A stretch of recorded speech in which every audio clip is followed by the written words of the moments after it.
सुने हैं आईटी वालों ने मार लिया। बताइए, किसी की मार लेना अच्छी बात है? एकदम नहीं है।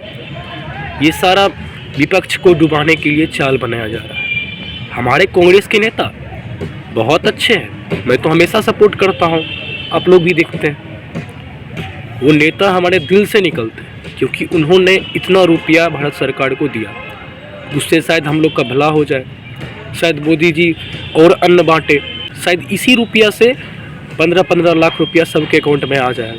हम लोग को जॉब करना ही नहीं। लगता है मोदी जी 2024 का प्लान इसलिए बना के आए हैं कि इनकी सरकार बनेगी, ये सब की मारेंगे और उसके बाद वो 15-15 लाख रुपया सभी के अकाउंट में जाएगा। शायद इसीलिए रेड पड़ रही है। सुने हैं बिहार में भी पड़ रही है। मतलब जहाँ जहाँ चुनाव हो गया वहाँ रेड नहीं पड़ रही है, जहाँ जहाँ चुनाव होगा वहाँ रेड पड़ रही है। अब मैं आपको बता दूँ, ये साफ साफ दिख रहा है कि बीजेपी को पहले से ही पता था किसके पास कितना माल है, कौन कहाँ तय खाना में छुपा के रखा है। ये सारा बीजेपी को पता है, पर वो निकालेगा कब? जब उसको ज़रूरत होगी। जैसे जैसे ज़रूरत हो रही है, जैसे जैसे इलेक्शन नज़दीक आ रहा है, सब का पर्दाफाश किया जाएगा। और इससे क्या होगा? लोग बोलेगा साला जिसको वोट दिए थे वो तो चोरी कर रहा है, वो उनको लूट रहा है, तो वोट उसको देंगे जो नहीं लूटा है अभी तक, तो उसकी सरकार आएगी। कांग्रेस के नेता तो बहुत ही हेल्पफुल है, वो इतने अच्छे हैं कि एक आदमी के पास 500 करोड़ रुपया है, वो भी काला धन। अब बताइए, एक एमपी के पास अगर 500 करोड़ रुपया है तो 52 एमपी के पास कितना होगा? सोचिए सोचिए, ज़रा सोचिए, कितना भला हो जाएगा हम लोग का।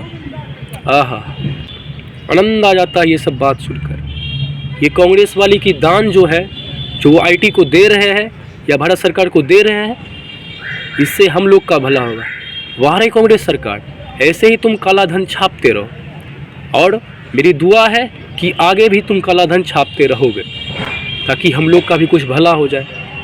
नहीं तो पता नहीं चलता है कि रुपया आता है, कहाँ जाता है, क्या करता है, पूरा का पूरा बर्बाद हो जाता है। उन्हें आजकल बिना लालटेन के लुट्टन यादव बालाजी गए थे सुख समृद्धि मांगने के लिए ताकि 2024 में उनका इलेक्शन उनके पक्ष में हो।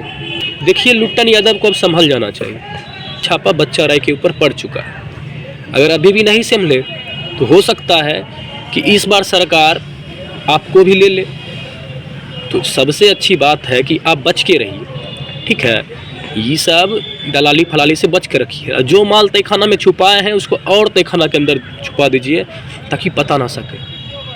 ये तो साला सरकार है, वो पेट चीर के निकाल लेगा, ठीक है? तो जो माल आप छुपा के रखे हैं उसको एकदम दाब के रखिए।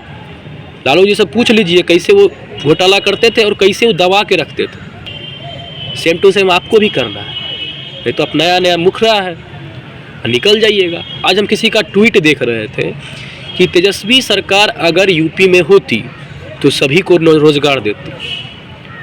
अरे तेजस्वी सरकार बिहार में भी होती तो वह अपने स्टाफ को रोजगार नहीं देती, क्योंकि उनका खानदान का परंपरा है कि हमको बस लूटना है, उसके अलावा कुछ नहीं करना है, जहाँ जैसे मौका मिले लूटना है। अब देखिए उनके नेता को, साला साइकिल घर में ना हमारा फॉर्च्यूनर द्वार पे होगा, ये चलवा नहीं है, ये लोग के लूट का पैसा है कि सारा साइकिल पे नहीं चढ़ेंगे तो फॉर्च्यूनर पे चढ़ेंगे, ठीक है? तो लुट्टन यादव संभल जाइए। अब छापा बिहार में भी पड़ रहा है, आप बस फेरा में मत फंसिए, नहीं तो मोदी जी सरकार बना के यहाँ से निकल जाएंगे। बात यहीं तक ख़त्म नहीं हो, बात काला धन तक ख़त्म नहीं होती है। बताइए, उधर महुआ जी को संसद से भगा दिया गया, ये कोई अच्छी बात है? उतनी सुंदर संसद, राज्यसभा में कोई नहीं है, उनको देख के मोटिवेशन जगता है, बीच संसद से उठा के भगा दिया गया। ये कोई अच्छी बात है क्या? एक सुंदर संसद को आप भगा दीजिएगा। देखिए, जब कहते हैं कि चमन जब खिलता है तो बहुत भौरा वहाँ पे मंडराते हैं, और जैसे ही सूख जाता है सब भौरा गड़िया के भगा देते हैं। सेम बात यही हुआ। जब तक महुआ जी खिल रही थी, सब हो जय महुआ बे महुआ सब कर रहे हैं, और जैसे ही वह सूखी सब ने उनको दबा दिया। मगर एक आशिक फिर भी था जो फिर खिलने का वेट कर रहा है। अरे भाई, जा चुकी है वो, भूल जाओ उसको।